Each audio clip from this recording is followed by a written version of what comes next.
Hey everyone, how are you guys doing today? Good. Man, this one game a night thing is just it's just too weird. I can't.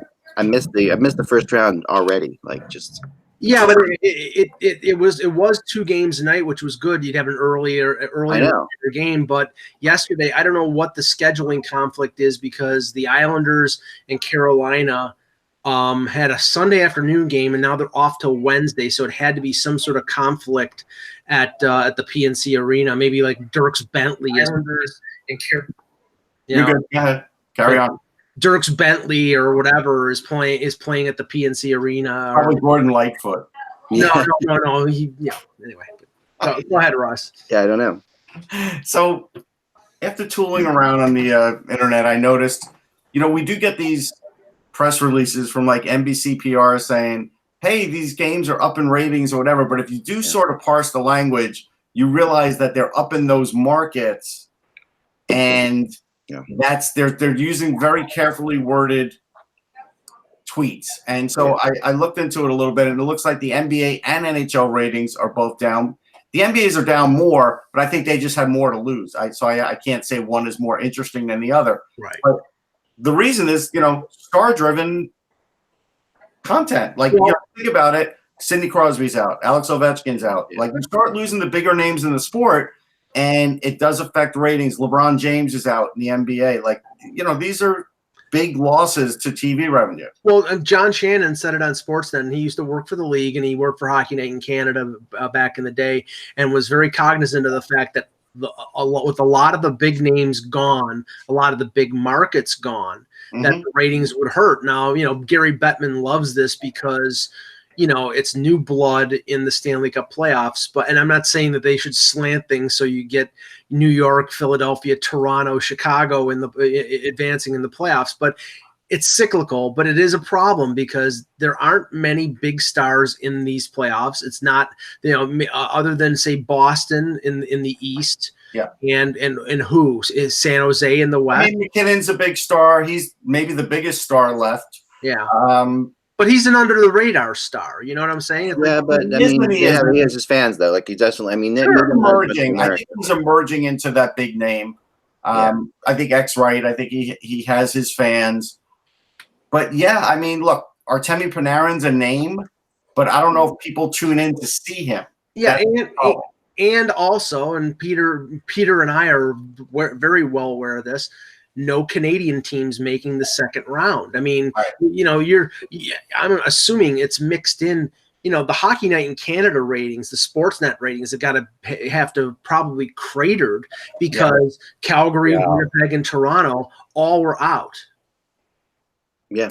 No, I don't know who they're going to look at to adopt as a team. It seems like some Canadian fans have adopted the Blues because Jaden Schwartz is from Saskatoon, and hell, why not?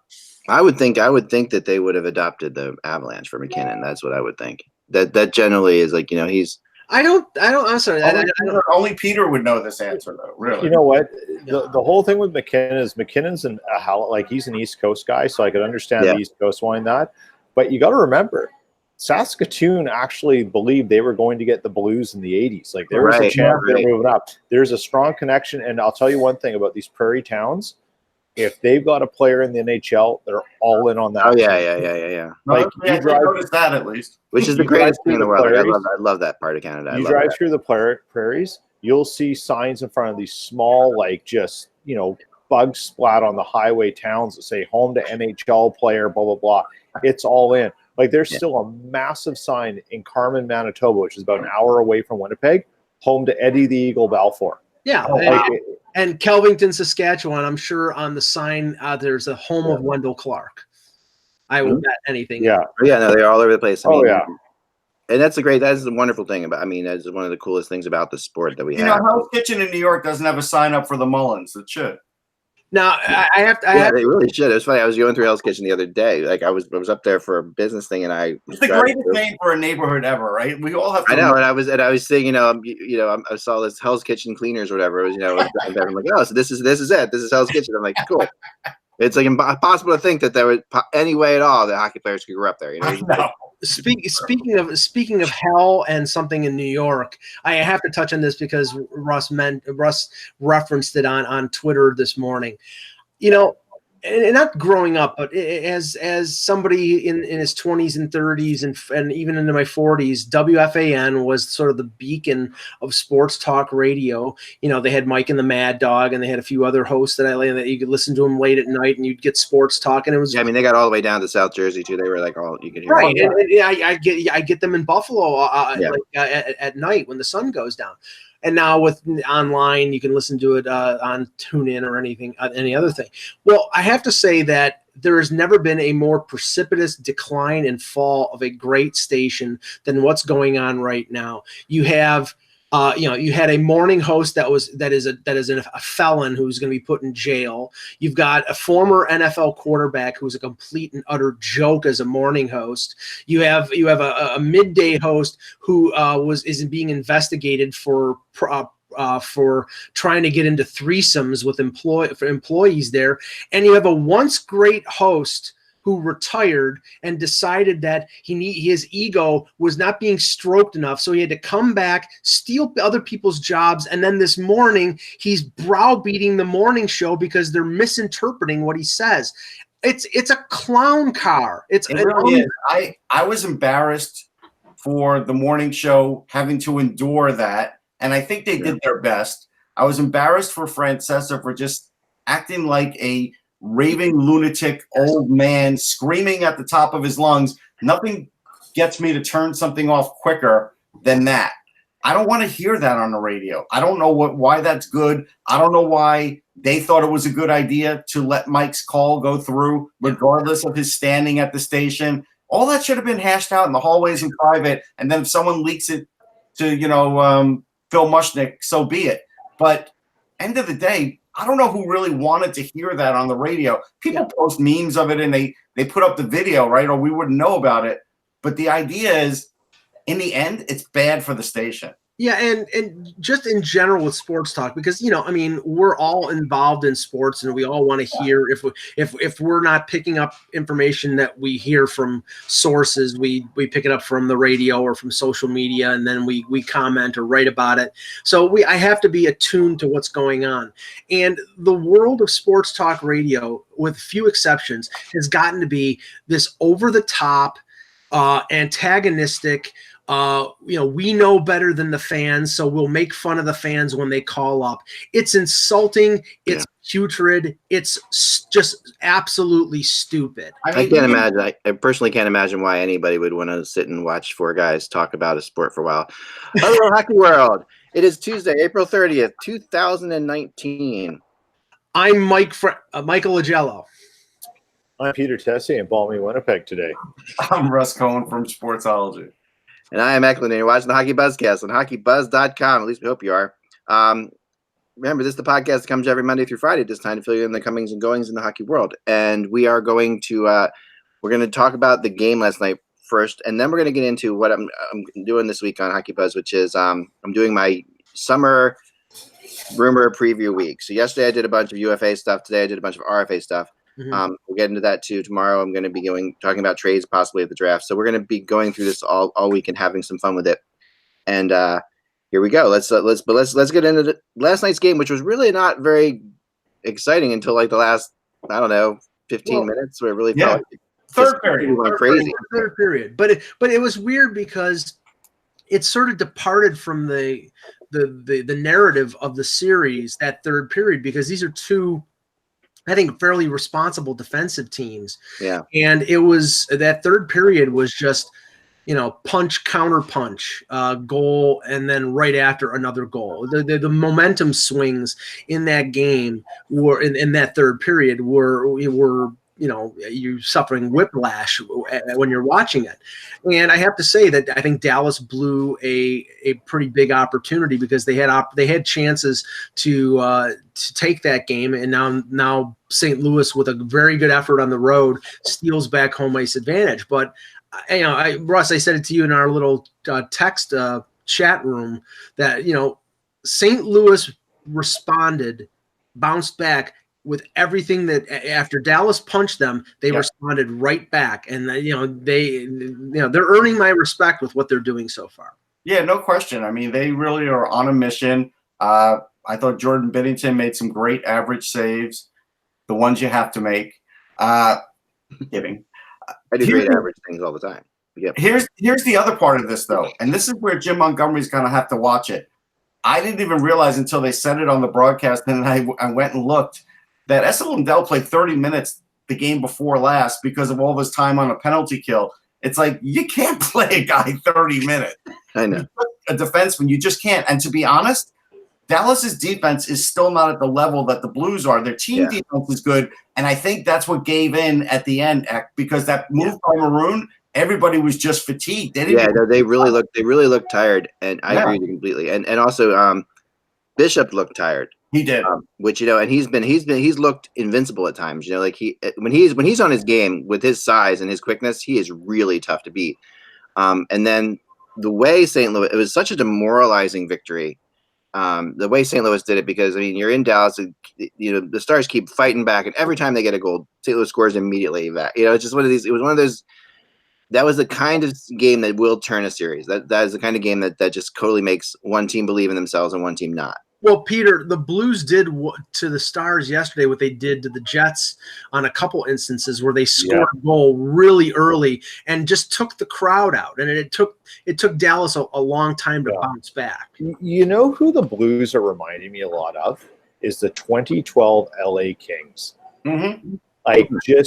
They just don't give a crap about what you're doing though. And Berube's instilled a Sutter-like adherence to his system. Yeah. And I'm starting to wonder if Berube is going to be like sort of the next Daryl Sutter in terms of approach. He's got all the ingredients to it, and that's great for hockey as far as I care. But he's less obtuse than Sutter. Like Sutter, you could talk to him, and you and Sutter could answer each other back and have a completely different conversation. Where Berube is very personable, always has been. But he is rigid in his ways of his system, and I think that's what sort of worked against him in Philly, and especially with the goaltending. Maybe he's learned from that. And funny. I mean, the best Berube stories in Philly, and then we really. I mean, I didn't think he did a great job for the Flyers. I thought he was okay, but I thought but what was really great about him, which we really missed when we got Hackstall in there, was the fact that he would talk to you. Yeah. And he would be very honest with you, and he wouldn't be honest when the cameras were on. He would do the Hackstall thing and the coaches thing when the cameras were going. Yeah. But the second the cameras were off, if you ran into him in the hallway or you just saw, he came into the media room a couple times when we were eating, even he would just tell you what he thought of his players, like completely, 100% honestly and without hesitation. And we learned some great, and it was all, no one wrote about the stuff he said. I mean, we learned some crazy stuff. But by telling you that stuff, and coaches don't realize this, like that helps them so much by telling media people that, because it helps us understand better what's actually happening, even if we don't write about it. Yeah, because when we look, we're like, we have no idea what the Flyers are thinking here. Like with Hextall, we're often in that spot where we have no idea what the Flyers are thinking here because we have no idea what's actually going on because Hextall's telling us nothing. Right? Where Berube would tell you something we couldn't write about, but because we knew that. Our knowledge was there that we could understand why he was, and we wouldn't go after a guy for playing a certain player this way or that way because we knew the other story. With Berube, you knew who he was mad at, and he didn't hide it. With Hackstall, you had no idea and didn't care, and put in a lot of time. I mean, I remember talking to Scoop Cooper in Philly about Berube, and saying I was kind of surprised that he was having this success, and Scoop was like, I'm not at all. He says I'm really not. You got to realize how much time he put in. Working on his coaching, like he put on a lot of time. There was a lot of years there where he worked on, becoming a good coach. So, but he is so different that, than Sutter. It's just like it's very funny. There are similarities for sure in their mannerisms, maybe, but Sutter was literally a Muppet. He was on a different level than everybody else. You expected a guy to get up from underneath the table after he did his press conference. It's like, okay, here you go, put them up and down. What I think is more important than Berube is just the fact that you have a team here that was last in the league in January, and then obviously Binnington came up and provided them with great goaltending. But that defense I mean, Petrangelo scores a big goal. Parayko is having a good playoff. Bouwmeester is playing really well. And the depth at forward, Russ, we talked for the last 2 or 3 years about, the young guys like Thomas, and then they make the additions of Bozak and O'Reilly in free agency. And Bozak's been great. And we were talking about this. It's like, Bozak, he was criticized for time in Toronto, but it wasn't because he wasn't a good player. It's because the organization was so bereft of any kind of proper structure that a guy who was a perfect number 2 or 3 center was playing first line. Yeah. He's been played in the role that he belonged in the last 3 years, one with St. Louis and a couple with Toronto, where he's been a 2 or a 3, and he's been great. So he fits perfectly there. And when you add O'Reilly and Bozak to the and Patrick Maroon had a big game yesterday, to Tarasenko and the other guys that they had. Yeah, it took them a while to get organized, but now they're playing at a top level. Yeah, they really are, and it's fun to watch. And the crazy thing is they struggled against Dallas in the regular season, as we talked about before, and they look. I watched some of those games before the series, and they just look like they're a totally different team than the team that played Dallas. So you can see it. You can see clearly that they've got a really good shot here at taking. And if they take out, it looks to me like, and when I think we just jokingly said, like, who do you think is going to make the Stanley Cup Finals right now in your mind? I feel as if, and as Mike, I feel as if it's going to be St. Louis and Boston. Yeah, I do too. I felt like that for a little while now. Yeah. Too. Even though I was really impressed with Columbus, I still think that there's a certain arrogance to those two teams that none of the other teams have. Yeah. In each conference, they both feel like they both look and act like they should be in the Stanley Cup Finals. I've given up trying to predict because I was so bad at it in the first round. But honestly, I get a feel from that Columbus-Boston series that Boston may have met their match in Columbus. So we'll see. They may have, and that is completely possible. But it'll be interesting if Columbus at home, can continue. I mean, the craziness that building is nuts. Okay, there's no two ways about it. I've talked to people about that place. I really want to get out there. If it gets to the next round, I'm going to be very tempted. It's not that far. Yeah, I'd probably go too. I do have to say, and Eck, we brought this up yesterday, and Brandon Dubinsky has gone another new level now in his trolling because he was wearing a Bucks hat. And I know, I love it. I totally love it. While he was talking smack, he was wearing a Bucks hat. Because the Bucks are playing the Celtics. The funniest thing was this tells you where hockey's come to. This is kind of a bizarre story, but I was just 2 weeks ago. I was down in near Sarasota Beach in Florida visiting my in-laws for the week, and there's an old guy who they live in a retirement community, so the kind of things you have to go through a gate, everything. There's an old guy who sits right beyond the gate all the time, and he's been sitting there for, I don't know, as long as I've been going there. I've been seeing him there like 8 years probably now. And he always wears the Ohio State stuff. Like he always has an Ohio State hat on and an Ohio State shirt all the time. That's where Woody Hayes went to. Yeah, exactly. It might even be him. I don't even know who Woody Hayes that well. So it could be him. But anyway. Well, you wouldn't know him well now. He's dead. He's dead. This time when I'm down there, I walk past. Yeah, it's probably not him then. This time when I'm down there, I walk past him, and he's got a Blue Jackets hat on, and I'm like, "Damn, that's awesome!" I said, "That's something." I said, "That's he's obviously from Columbus, Ohio, wearing a Blue Jackets hat." I'm like, "That is pretty cool." All right, I'm going to get into something here because yes. Well, actually, I have one more thing to mention about the game. Yeah, please do. Sorry. That's okay. And I had mentioned this before, and it was on display again yesterday. So a kid got hit by a puck, and Ezekiel Elliott went over there and shook his hand and took a selfie with him. And again, I just wish other athletes from other sports did as much as some of these Cowboys guys are doing, or at least Elliott at the hockey games. It's great. Russ, he didn't take a picture with just the kid. He took a picture with the entire section. So I think it had less to do with the kid getting hit by the puck and less. But that was the reason he went over, right? And that was a nice thing. It's so funny because it's so counter to what a lot of people who look around, like around this area. I was talking to somebody about that. They're like, oh, because the Cowboys are hated right here where I live here. This is like that, and they can't imagine that their players would be cool enough or go below themselves so much to look at a hockey game, or be at a hockey game. But yeah, they've been really impressive. Eagles players definitely go. Giants and Jets players definitely go to the Rangers. But you don't see it as much in other markets. They really have. Yeah, they really have. And that has a lot to do with how it's I mean, clearly the Patriots, right? I think a lot of that has to do with the in-house broadcasting and stuff like that, and what they do, and they encourage it, and they put them up there, and they get the standing ovations for them and all that stuff. That definitely helps. I'm surprised Gronkowski had enough brain power to power his arms to move that flat. Wait till the Raiders are playing in Vegas. See how that crossover goes. Yeah, Wayne Newton will be waving the flag. Yeah, there you go. All right, so moving on. Let's move on to first of all, I want to touch base on UFAs and RFAs today because everybody understands what that means. Of course, unrestricted free agents are players that are free to sign anywhere they want to, and restricted free agents aren't. But the team has to sign them, and sometimes that leads to easy signing. Sometimes it leads to William Nylander. I mean, so you never know exactly where it's going to go. Yeah. And we talked earlier about the ratings being down for the Stanley Cup playoffs right now because a lot of good teams are out. Well, the interesting thing is I've been doing this for like over 10 years now, and for the last at least 6 or 7 years, I put the rumor chart out at the beginning of the second round. That's generally when I start it. That's what I do. Mm-hmm. And I don't usually. On the rumor chart, I'll put up players who are still playing, but I don't really speculate too much on them if they're still playing at the time.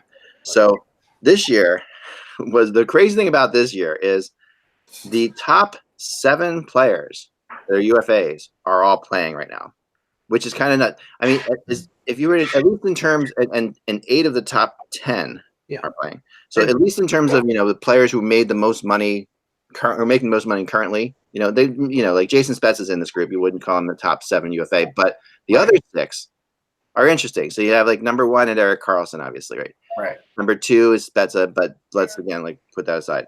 Number 3, Matt Duchene. 4, Sergei Bobrovsky. 5, Jordan Eberle. 6, Artemi Panarin. 7, Joe Pavelski. Now then you get to 8 is Jeff Skinner. So that's the first guy you have out of that group. Right. But 9 you go back to Varlamov, who isn't playing necessarily, but and then 10 would be Kevin Hayes. Right? I can't believe you don't have Myers and Gardner in there. No. I do have Myers coming up. And I think Skinner should be higher, but that's just what I'm basing on salary. No, he's going to be a top one. What I'm basing this on is players who have made the most money. Oh, it's just about what they've made. These are the biggest contracts they're ending, right? Because after that, I mean, from 11 to 25, you get Anders Lee. These are players who are still playing. You get Anders Lee, Joe Thornton, Brock Nelson, Nyquist, Williams, Zuccarello, and then at 23 you do end up with Tyler Myers as well. Like so. Where's Ryan Dzingel? What was that? Where's Ryan Dzingel? Yeah, where's Dzingel? 33. Only making like 33. Not making that much money right now. He's only making $1.8 million for us. I'm just talking about the money we've made right now. So we're making it this year, though. He will. Yeah. So he's going to be a top 10. So something that really strikes out immediately when you look at this list is that if your team's not playing, that you can at least get a good look at some players that could potentially be on your team by watching the playoffs right now, because there's a lot of them out there. And the most interesting team, of course, on this list would have to be the 3 of the top 6 players are Columbus Blue Jackets, and that, and then Dzingel is also in there as well later on. But with Duchene, Bobrovsky, and Panarin, it's 3 of the top 6, and I would say 3 of the top 5 maybe overall, right? So you're talking about serious players who can take Spets out of there. Yeah, but I also think that those guys on Columbus were going to make big money whether the Blue Jackets succeeded or failed in the playoffs. I don't think that Bobrovsky is actually raising his improving his resume. Oh, I do. No, I mean he's back. He's going to get $9 to $10 million. No. I mean, I don't know if he's getting 9 or 10. I don't know if he's got 9 or 10, but 8 or 9. Then 8 or 9. Mike, there was a definite thing on Bob. What he's doing is he's probably making a couple other teams more interested in him because they're seeing right. Like he's driving interest up. The value will be determined by who's interested. But to get the value up, you need a lot of interest. Right, and to that point, if say Florida and the Islanders were the 2 teams that were interested now, and say now, 2 or 3 other teams, it's possible. I don't think he should get 9, 9.5, or 10. But if 5 teams are in it, he may end up getting that kind of money because that's what that's. I don't think there will be 5 teams in it. There aren't that many teams looking to sign a $9 million goalie this summer. I mean, it's like there are a few maybe, but not that many. And now the interesting thing would be, is there any chance that Panarin And Bobrovsky, if the Blue Jackets were say to win the Stanley Cup, would continue would think about coming back. Virtually none. Virtually none. Everyone agrees on that, and even the Blue Jackets would agree with you on that. I talked to people at the team; they would agree with you on that too. But I hate to sit there and say never. I think the Blue Jackets are just so sick of the situation. I'm not saying never. I'm saying virtual. I'm saying virtually not. I think there's like Jim Carrey and Dumb and Dumber. It's like, however, and I've talked about this before. Matt Duchene, yes, is a guy who wouldn't have signed in Columbus had he not been traded to the Blue Jackets. So the interesting thing about them making that deal. Mm-hmm. At the time they made it was, and they admitted this at the time they made it to me, was that this was partially to try to convince Duchene that this was a good place to play. Right. Mm-hmm. No, I think there's a chance for Duchene. I do too, and it seems like he's really enjoying it. And Zingle, same thing. I think there's a chance for him too. Yeah, with Zingle, they always felt like they had a good shot because of the Ohio State roots, obviously. Right. But it's I think it's different based when you're talking about Bobrovsky and Panarin. I think there's almost no chance that they were to return. If they get a great playoff out of them and they advance to the conference final or the Stanley Cup final, I think the Blue Jackets will be more than happy. I think they'd like to keep them. They have the cap room to keep them, but I think their desire is to go someplace else, and they've earned that right. So there you go. I think Bobrovsky and Varlamov are going to they're going to be the two goalies that are going to be interesting this summer, right? They're going to be the two that people are going to be looking at for the most part. And Varlamov there'll be some trades too for goalies. Yeah, there could be for sure. And then but when you look at this list, when I think about Erik Karlsson, is he going to stay in San Jose? I think the verdict's still out there. I wouldn't put it above 50% of him staying in San Jose. Mm-hmm. I think it might be around 50%. I think. Well, I think the contributing factor there, Ak, is that they have other UFAs that have been there longer. I mean, Pavelski, I think this might be it for Thornton, but if Thornton wants to come back, will he take a lot? Doesn't look like this is it for Thornton. I mean, there's no reason. But he might want to go out on a high note. You never know with Joe. Yeah, that's possible. You're absolutely right. He could be emptying the tank because he knows he's not coming back. Yeah. But Pavelski still got time. And Peter, I mean, you've seen the Sharks. I think Pavelski is still, but he's gonna expect a nice, healthy salary here. He's not going to come back for a hometown discount. No, and Joe Thornton will sit and watch what happens in San Jose. There's only one thing: it's San Jose or nothing. So he's going to see what the team does. He's going to talk to the management, and they might just be like, Chara, right? Just this sort of declining salary. But it's going to have a lot to do with if San Jose gets to the next round and then goes out.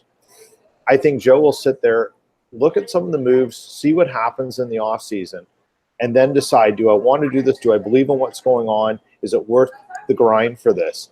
And go from there. And they'll figure out a space for him. That's easy. It's whether he believes that there's another opportunity here, because it might not get better than this. And right now, it's a difficult opportunity too. Yeah. I don't know if Joe's going to move. That's the thing. I think he's not going to move. No, it's San Jose or nothing. Yeah, I agree with that. Yeah, I don't think there's any chance. I mean, the only, and this would be ridiculously crazy to even the only way he would go would be to go somewhere where Patrick Marleau is going as well, and that if there's because there is a real tightness between those two players. Perhaps they would decide they both wanted to play in Vegas for. I don't know. I'm just throwing something out there like randomly. Yeah. But Marlowe's going to be unlikely. But if they both decide they would go someplace together, they might. But the only problem is Marlowe's going to be traded as like part of his salary dump. I don't know how much only if he allows that. Only if he allows it. Okay, this would be a way of getting him to allow it. What's the allowing? Is he fully in charge? Is it a list? He's got a full no move. A full no move, which is insane. I mean, but that was all the time about this, Dubas. I'm telling you right now, and I'll let you finish. That was not a Dubas set. That was not a Dubas sign. All right, well, whoever signed it. Yeah. No, okay, it was Lou contract. All right, it was. There was no way at all of getting Marleau out of San Jose without it. Right. So for what we want to say about it, I mean, Marleau was so entrenched. You have to remember all the teams that tried for all the years, all the rumors I wrote for how many years about Patrick Marleau leaving San Jose, and every time it came back to the same thing, that the only way we're going to get him out of there was with a extension of several years with no movement, because he is completely obsessive about controlling his destiny.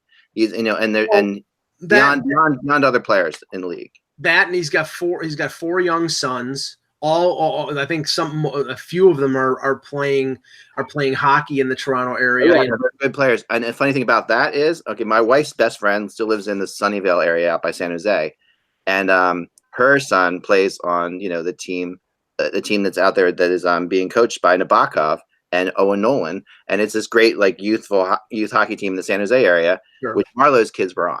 So They're probably coming second, right? They're pretty good.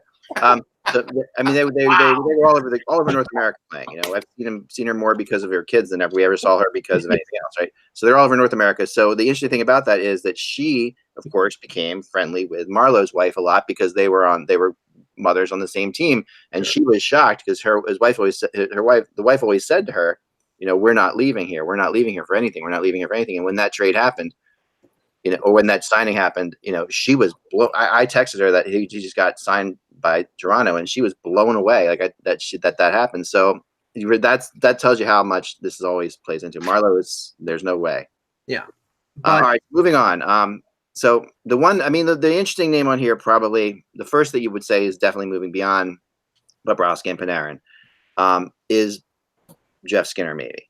And still, I still put a good chance on that for him ending up with Buffalo. So there was a report from one of the Buffalo News reporters, Lance Lasowski, today that the lines of communication are still open between Skinner and the Sabres. But the thing that's questionable is the coaching search for Buffalo is taking a lot longer than most people expected, and there was some speculation that depending on who they bring in as coach, whether they hotly pursue Skinner or not, because Skinner might not fit into what that new coach has in terms of a direction for the Sabres. They may end up wanting to spend their money in other areas. And the problem with Skinner is he's coming off the career year, so he's going to get overpaid. He's a better player than Jason Blake back in the day, but that was the same thing that happened. Jason Blake, I hope so. No, but I know, but let me finish my comparison. Jason Blake scored 40 goals the year before he went unrestricted, and then got a ridiculous contract from Toronto based on the fact that he scored 40 goals, and then never got close to it again. Now Skinner is a better player, and I definitely think that even if he takes a step back, he's going to score 20 to 25. But if you're spending $8.5 to $9 million, 20 to 25 is not good enough. So that's the concern for the Sabres, and he probably wants to go to a team that has a chance to win. And I don't think the Sabres have a chance to win. The big confusion with Skinner is, remember, they got him for a song before at Buffalo because Carolina felt like that there was no way he was going to sign on July 1st, except for the team he wanted to go to, which everybody thought was the Maple Leafs. Okay, so understand that even though the Maple Leafs were in such a crazy bind, everybody thought that, Skinner was convinced that he could go to Maple Leafs go there for less money or whatever, do that. And that is why this happened. But of course, the Maple Leafs being in the cap hell, we'll get more into that in a second, that they're in, is there's no way that they could sign Jeff Skinner. And they would have to make huge sacrifices. And the only way they will be in on big free agents like Skinner or Panarin is if they end up trading Marner. Because Marner's agent doesn't want to get a contract signed before July the 1st. The chances of that are remote. Yeah. It's possible. Here's the other thing though.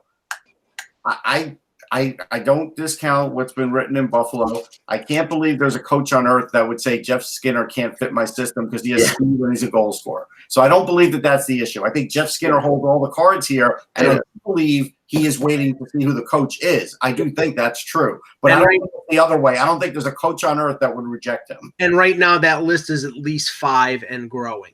Yeah.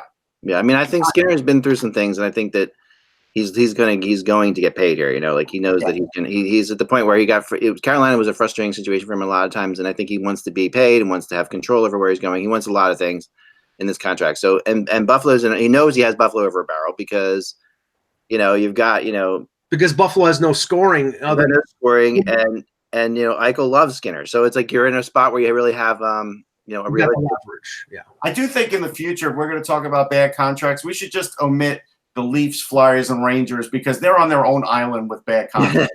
Talk about other teams. Yeah, there's some other good ones too out there. Like LA. Montreal's had some great ones. Yeah. All right. So then we jump Edmonton. on to Kevin Hayes, Peter, and Kevin Hayes, who goes into Winnipeg, expecting great things from him. What were your impressions of Kevin Hayes' time in Winnipeg? I think Kevin Hayes will be frustrating another fan base come next season. Yeah, that's So, my impression of Kevin Hayes. Was my You know what there is there?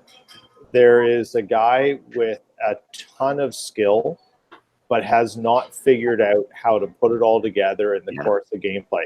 Now, granted, he came into a situation in Winnipeg that was less than ideal in terms of some of the structures that Paul Maurice has and what he's trying to do. But unless Hayes is driving the net on his own, he really wasn't using the tools around him very well. And that, I think, is the problem with him. If he can get himself in position to do that drive, use his size and some of his hands, he can be really effective sort of playing a power forward role. But as a center, you're looking for him to distribute and bring in the skill, like the shots, the Ehlers or the Connors or the Linays, and it just didn't happen. Now, Russ, I don't think that, because Hayes, I believe, was making 5.5. Yeah. I don't see him making much more than that on the open market. Maybe he's big, but he's a centerman and he's fast. He's Right, he's coming out of a good year for him. He has to put up the offensive numbers to really justify it. It doesn't matter. He's going to get overpaid. He might, but I'm saying I think he's going to get overpaid more in term than in terms of AAV. I think he'll get 6. I think he'll go 6.25. But I think what he's going to ask for is 5 or 6 years, and that's where I would be scared away by another. I think he's going to ask for 7 years, and I think he's going to ask for 7.5. He has never been one. I don't think you're talking about. Hold on, but you're talking about a reasonable contract, and Kevin Hayes' camp has never asked for a reasonable contract. No. That's why he's gotten moved. Yeah. So literally, that's why that's why he got moved out of. Where is he coming from? Chicago? Is it? Yes. Right. Hayes is probably one of these players that's going to be really fascinating to look at in the overall sense of what's going on in the NHL, because it's been a while since we've had this volume of UFAs with some top tier ones, some mid tier, and some ones that you're not sure what they are. So if GMs are truly getting smarter, a guy like Hayes should probably be getting a 2 or 3 year deal in the hopes of building it up. But instead, someone will throw 5, 6 years at him. And it's going to. And so my bigger point is Hayes is that kind of bellwether player, that example of, do we let this guy sit because he's too big a risk? And are GMs measuring risks the right way, given the tools at their disposal right now? Yeah. And Hayes is that kind of guy. Yeah. If you're measuring risks the right way, you're giving him a 2 year deal max and maybe no more than what he's making. Well, let's talk about, here's the risk, okay? The risk is, yes, he's fast. Yes, he will get a certain amount of points. Yes, he takes up space on the ice. Does he play tough defense? Is he really good at faceoffs? No, but he's better. He's okay. Is he very physical? No. Once in a while, he'll lay a hit. So, like, if you start adding up the other columns, that's where he starts coming up short. Right. Yeah, it does. And the thing about him is he's one of those guys that did not benefit from being traded at the deadline.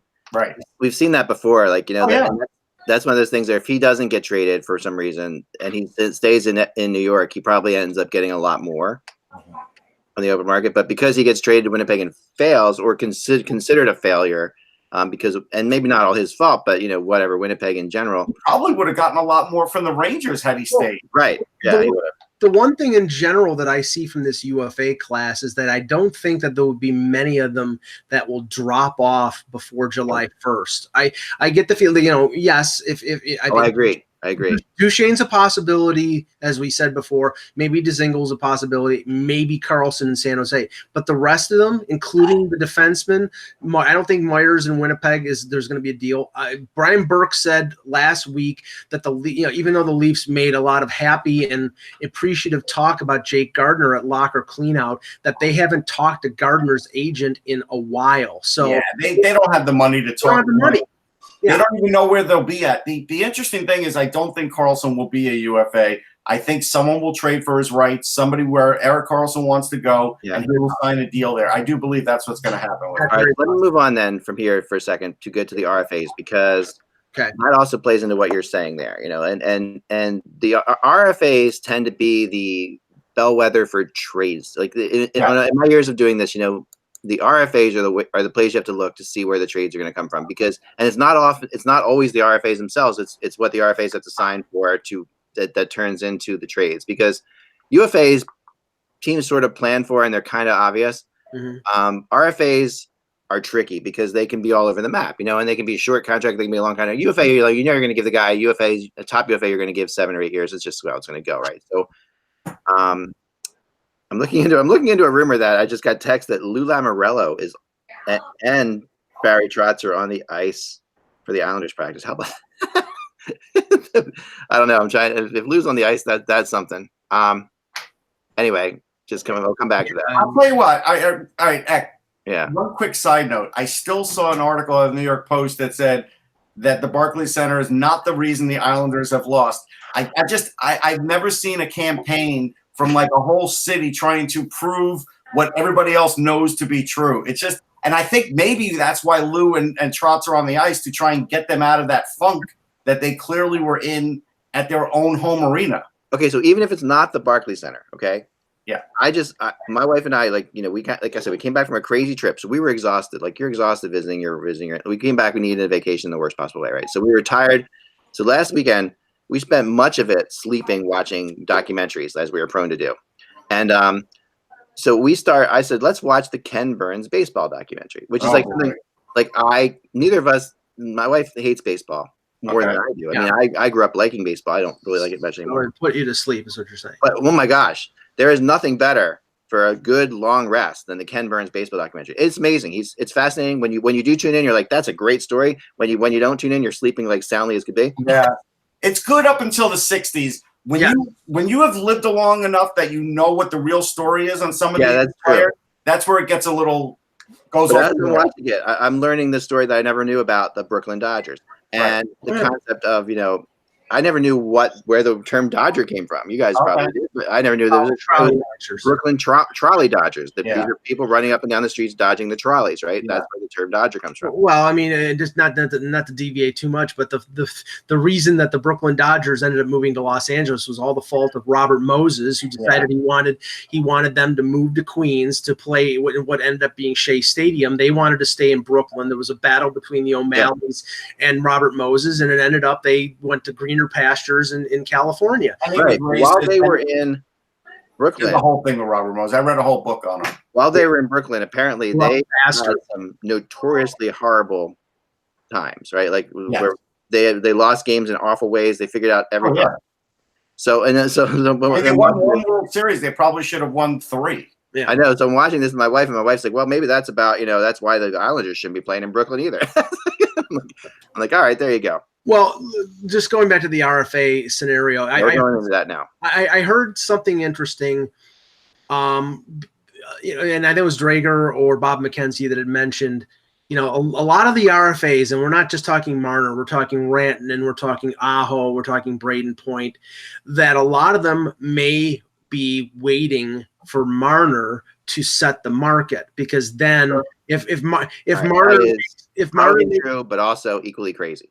Well, I know, but then this is the point. If Marner makes 11, then they can go and say to their teams, okay, well, we should be making close to that. The problem is that it's starting to sound like Darren Ferris, who's the agent for Marner, is intent on waiting until the 11th hour to try to force the Leafs to give them close to or on par with Matthews. And I'm telling you right now, that's never going to happen. The reason is because Mitch Marner, in spite of being their leading scorer the last 2 years, is a winger. He is not a center.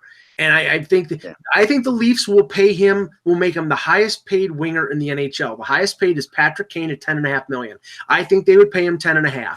I don't think they'll pay him 11. I don't think they'll pay him 11.6. Mm-hmm. Yeah.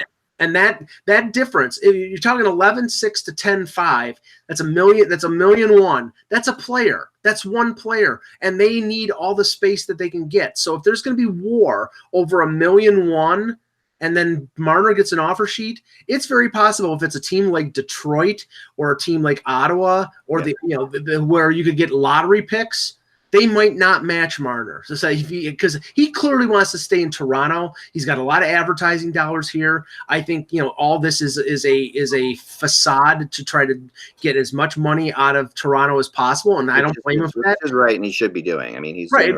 No doubt, but there is a certain limit, and I think he's going to get paid over $10 million.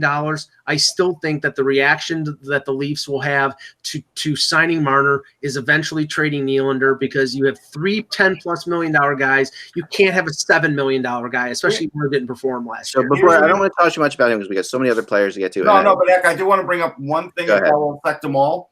Yeah. What will affect them all, and McLean mentioned it a little bit yesterday on the midday show. We all talk about the gambling revenue, but he said, honestly, he doesn't know if that's going to hit the bottom line and hit the cap. And it may not. And if it doesn't, the cap may not go up that much, and that will affect a lot of these contracts. Yeah. Everybody seems to think the cap is going to go between 83 and 85. If it doesn't, it's going to have a disastrous effect not only on the teams, but on those RFAs too, because there's no way they can justify. Like Marner cannot ask for 10 million when the cap stays at, say, 79. There's no way he'll get it. Bless you. Well, not from. No, I agree with that. Let Peter. I mean, Marner's going to ask for what his value is on the market, and Kyle Dubas is going to have to find a way to do it. And Kyle Dubas has given, arguably, a less valuable player $11 million a year. What, are you talking Tavares or are you talking? Yeah, I'm talking Tavares. Yeah. So Mitch Marner has given every reason to think that he's on par with Tavares in terms of salary structure based on what he does and where he's going to go. I mean, Marner didn't end up in this position not realizing that he could have to pay Marner a similar amount to Matthews or Tavares. Well, how he's going to do it is his problem, but he won't let him go for nothing, Mike, in picks. No. The last thing the Leafs need to do is trade Marner and get 4 first-round picks back. Well, I'm only saying they would do that if it's a team like Detroit, like Detroit, who could potentially give them 2 or 3 lottery picks. No, you can't. In this NHL, you cannot bet on that because Detroit could be really good in 2 years. I mean, they could be really good in 2 years. Detroit was pretty good this year. Remember, Detroit was one of the hottest teams at the end of the year. What if you get 4, 16, that's 13 to 17? I don't think the draft picks make any sense. I don't think any way Marner gets. It doesn't. For other teams, it does. But it does. But I don't think this is what I think. At the end of the day, there's no way Marner gets offer sheeted. But some team might threaten to that forces a trade situation happening, and that's where I think Marner. And this. What happened with the Flyers and Shea Weber is always a great story with this one really quickly, because the Flyers and Shea Weber, the Flyers were working out a trade for Shea Weber because the Predators knew that they were interested in, and the Flyers were working out a trade, and the Rangers were also working on a trade for Shea Weber, and Poile came to the Flyers and made the mistake of saying, I think, we're going to go with the Rangers deal. And at that point, the Flyers offer sheeted Shea Weber. Okay. So that was mainly because the Flyers didn't want him to be on the Rangers. They wanted him to he would either be on Nashville or he'd be on Philly, but they C-blocked the Rangers. Yeah. Right. So they're not. So what's going to happen with Marner could be similar to that in some cases, because there's going to be trades that are going to happen. Well, that's why Dubas is saying that he needs this resolved before July the 1st, because he's not going to play that game. Now, if Darren Ferris decides he's not going to start negotiations till July 1st, then you have a conundrum here. And I don't think the Leafs are not going to be dictated to. And I think Dubas has painted himself a little bit into a corner because he got taken on the Nylander deal because Louis Gross and Michael Nylander decided they wanted to play hardball and they wanted to extract every penny out of the Leafs. And I think the Leafs paid him way too much. I said that at the time. I said they should have traded him. And Brian Burke last week, they said they should have let his ass rot in Sweden for an entire year. Instead of setting a precedent where Dubas, I think now, he paid Matthews more than a lot of people thought they were going to pay. He paid Nylander a lot more they're going to pay, and now Marner is looking to break the bank. And this is the Nylander thing is interesting to bring up because it does definitely affect this RFA market. Because people saw the disaster it was, right? And it was a complete and utter disaster. And it was a disaster for the Leafs. It was a disaster for Nylander. It was a disaster all around. And at the end of the day, the Leafs, did they save any money in this thing by letting him sit out? Did they manage it? No, they didn't. They basically they did in a way, Act, because they let him sit till December 1st. They could front load the first year, and then the rest of the cap hit was under $7 million, which a lot of people, based on what Nylander is expected to do, is right. It makes him a little more tradable for sure, perhaps. Exactly. But yeah, so I want to get into the other RFA forwards, and I want to get away from the Maple Leafs because we have very little time left here. And I don't even have Marner as the top RFA forward out there. Who are you, Braden Point? No, my opinion, Sebastian Aho is the top RFA forward, and I think that that you can sit back and say that he might not get that money because it's Carolina, and he might not get all that money. They have no choice; they're going to pay him. They're going to pay him, and if he wants that money, he'll get that money because Sebastian Aho is Marner, Matthews, and Tavares for the Carolina Hurricanes. Sebastian Aho is that important. He is all those things wrapped up into one. He is an enormous. But what might happen as a domino effect from Aho, because Aho probably will get paid, but they operate on a budget, and that could mean that a Justin Falk or a Pesci. Oh yeah, that's right. That's what I'm saying about. That's what's interesting about the RFAs to go through them because they're gonna.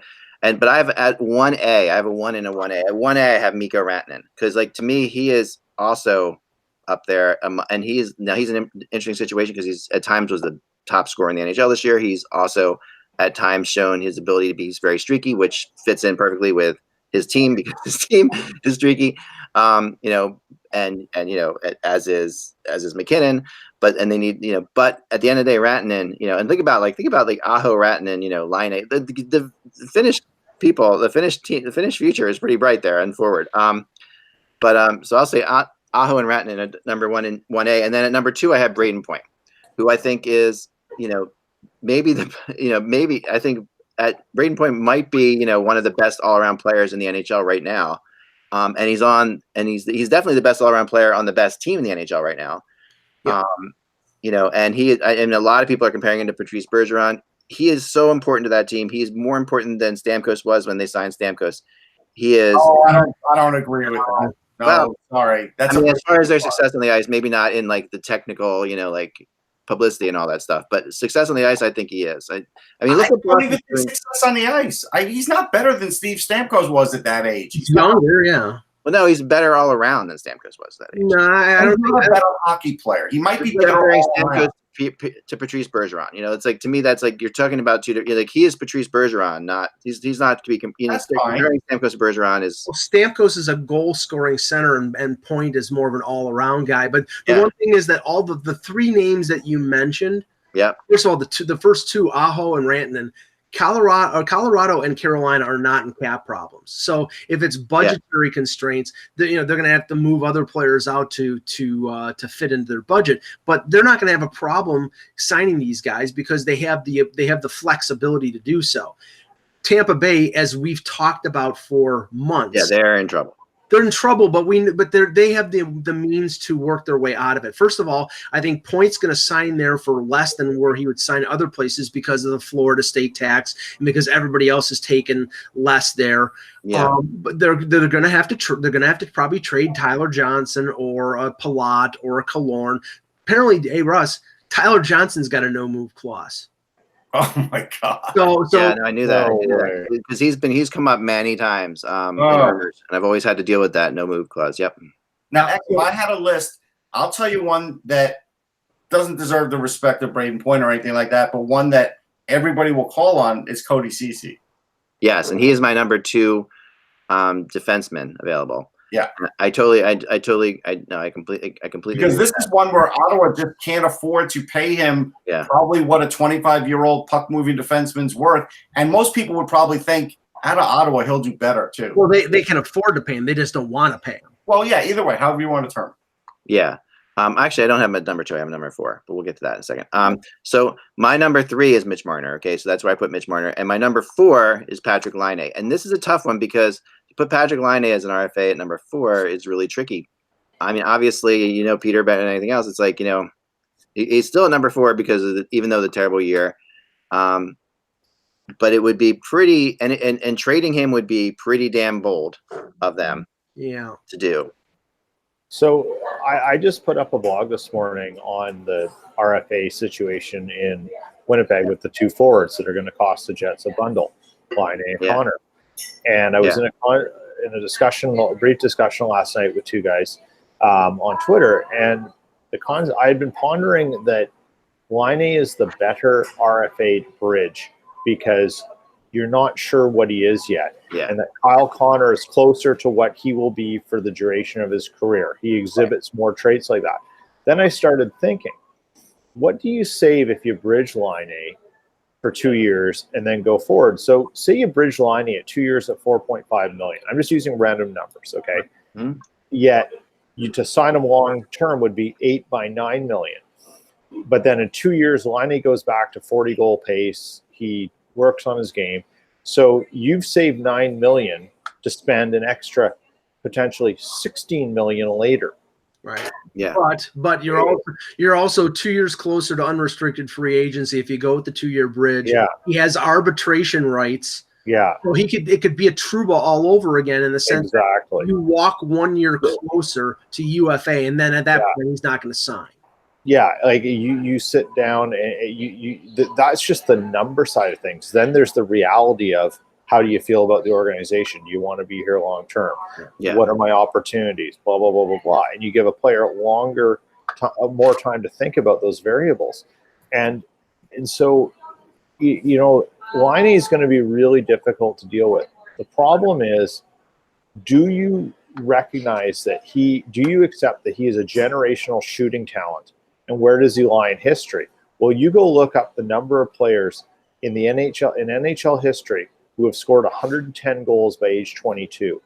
It is a very it's staggering. Yeah. Very elite list. Yeah, it is. And there's only one name that really went nowhere after they did that, and that was Jimmy Carson. Yeah. So are you going to roll the dice against that?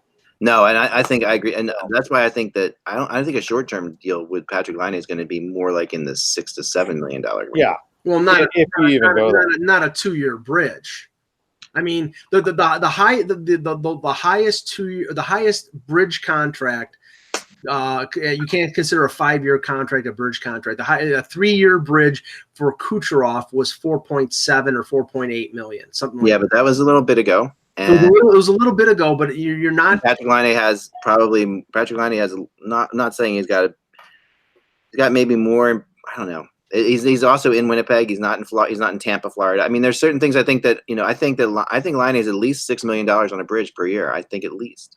Yeah, any problem? Yeah, I think that's what is going to happen too. Right. So maybe is the gamble for a sliver of cap savings worth it? And that's really what it is.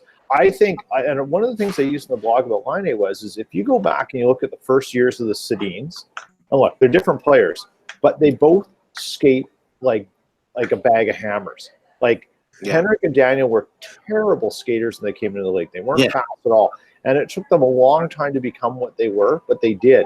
Laine has that potential. Kyle Connor is already there with his skating. His skating's not getting any better. It's other more minute aspects of his game, and that was my point. And I'm starting to think that there's room for Laine to grow. You just have to make sure he understands what it is, and you work with him to do it. It's just funny, Peter, that you've got 3 teams that are almost in the exact same situation where they're loaded with forwards, they're desperate for defense, and they have cap problems. Tampa, Winnipeg, and Toronto are all in the same boat. And And I tell you what, I'm bridging Laine because he took more shots this year, got fewer goals. I need to see more Patrick Laine. He has not proven it to me yet. And I have a feeling that all 3 of them are going to try to solve their problems by trades. But you know what, Mike? I think if you look at the 3 teams, the one that has the best possibility of solving their problems by trades is Winnipeg. Yeah. Well, I think Tampa does too because they have young guys, a lot of young guys in their pipeline that they might be able to trade a guy with salary and include a Taylor Radish or a Boris Kachuk in those deals and be able to make deals to bring things back and to get them sort of in a cap friendly place Winnipeg has some of that. Toronto has a few prospects, but their problems are like they've got a lot of dead money. They may have to trade Nathan Horton's contract or put it on long-term injury to open up space where they never had to do that before. And that's one of many options that's Toronto and Dubas are gonna have to consider. Yeah, so I'm going to do I'll do a quick list of my top 10 here, and then I get to my defenseman because we're running out of time. But the next one is Matthew Tkachuk at number 5, who is going to be a tricky one for Calgary to sign, I think. But at the same time, it'll get done. It'll get done, but I think again they're going to create space by trading somebody else. They'd love to trade James Neal. But I think that they'll probably end up trading from their position of strength and maybe trade a TJ Brody. My number 6 is the most confusing player on this list for me in some ways because he could be anywhere from number 3 to like number 23, as I wrote in my blog, and that would be Timo Meier, who at times Timo Meier is just is fantastic. At times he's not. So he's moments when he feels like he's heading towards superstardom to me, and then there's moments when you just don't know. Yeah, but I think that uncertainty is not going to be good for his case to make big money. No, it's not. It's sort of like Line, where I think that there might be a bridge. He's a perfect bridge deal candidate. Yeah. I completely agree. Number 7 is William Karlsson, who is, obviously he's a tricky one because he had a rough year. He did not help himself by signing a 1-year deal last year for sure. If he signs a long-term deal, he's going to be making less than he's making now. He might take a qualifying offer because it'd be over $6 million. Yeah, right. Number 8, I have it Brock Besser, who I really think is. We know all about Brock Besser. He's going to shine He's going to shine. He's going to. The future there is amazing. Number 9, I had Travis Konechny, who is outside of Giroux and Couturier was the best Flyer forward and the hardest working player on the Flyers last year. Number 10, Kasperi Kapanen, who has moved up, significantly, and passed William Nylander on the whole.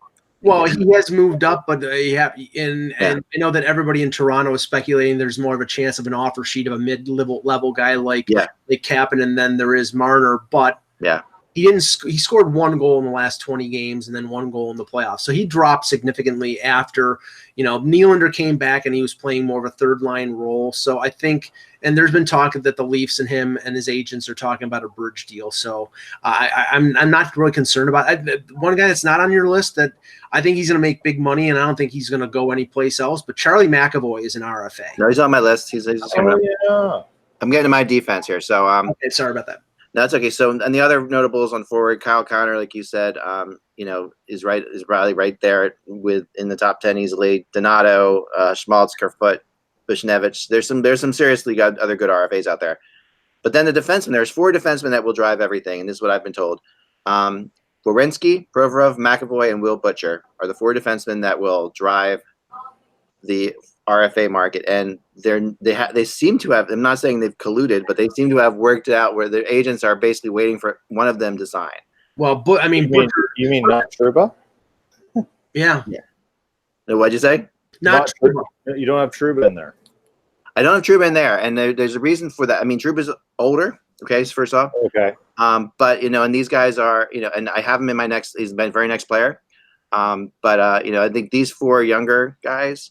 Well, I think of that group, Butcher. Not that he doesn't belong because he's a fine. Yeah, I toyed with not putting Butcher in there. Yeah, but the other 3 are probably going to make more than $7 million a year on contract. Yeah, that's what I'm thinking. 6'5", between 6'5" and 7'5", I said. The money that Boston is saving on Chara's decreasing salary is all going to go to McAvoy, and it may end up costing them a guy like Torrey Krug, because they've talked about trading him depending on how much McAvoy is going to look for on a new deal. Yeah. Right. My next level of defense are all a little bit older, but they're still, and that's where next up is Jacob Trouba, Cody Ceci, and Travis Sanheim. So those three RFAs are all, and 3 more RFAs. Sanheim's not that much older at all, but the other 2 are older. The thing is that Trouba is going to be one of the more fascinating guys to look at in the next few months, because you can't ignore the fact he is 1 year away from UFA. So he really controls the agenda here. And how much the Red Wings really want him is the other thing I keep hearing. Like that's the other thing about the Red Wings are get in line. Oh, I know. But I think that they're, as an RFA, if you're going to go someplace where you could sign a bigger contract, Detroit is where he's from. He'd probably love it there. Well, I mean, Peter, do you think that there's a possibility of, because we've heard these situations with Tavares, we've heard it with other people. Do you think there's a possibility for Winnipeg to get more of a sign and trade with Trouba? With Trouba, yes, I do. And the fact that Kurt Overhart's basically done that many times before is going to be the acid test in this, and that it'll be on the table. It's a matter of then figuring out who are the suitors, what are they suiting, what are they looking for, and what kind of salary range, and how do you get that the right return back? Look, Kevin Cheveldayoff's got his work cut out for him on this. He needs to. He doesn't have to hit a home run, but he's got to get a solid double and maybe an RBI as he does it, right? Yeah. Like, there's a guy on base. He's got to get him home, and he's got to get that player to second. Basically, double. Yeah. Yeah, basically, a double, and so it doesn't have to be a huge hit, but it's got to be a good one. And he, the smartest thing he can do right now is, I think, engage a lot of parties in this, knowing that he's working for Trouba as much as he's working for the Jets. He's got to stick handle that really well to make sure Overhart and Trouba just don't go and say, screw you, you've done nothing for us. Just to put a capper on this, the interesting thing that Kyle Dubas said last week was, he said that Marner was priority one, and that obviously, that's obvious.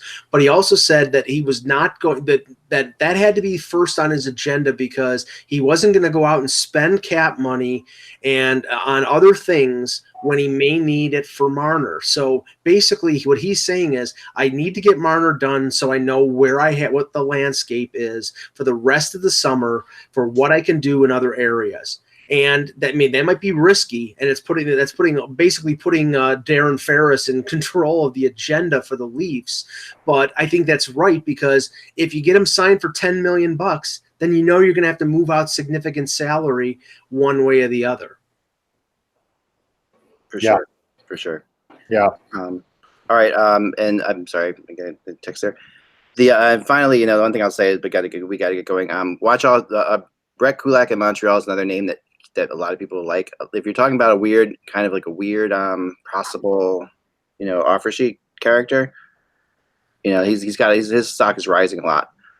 And in goal, obviously Binnington is an RFA, so it's like hard to imagine like the better position to be in than Chad Binnington right now, right? It's like it's crazy. It's crazy. But no, I mean, we'll talk about it. Future shows, but there's going to be a lot of maneuvering. There's a lot of different things, and this is a really big discussion. We'll get into more of it tomorrow. But thanks, guys. Remember, without the buzz, it is just hockey. We will talk to you tomorrow. Enjoy the games. Big games tonight.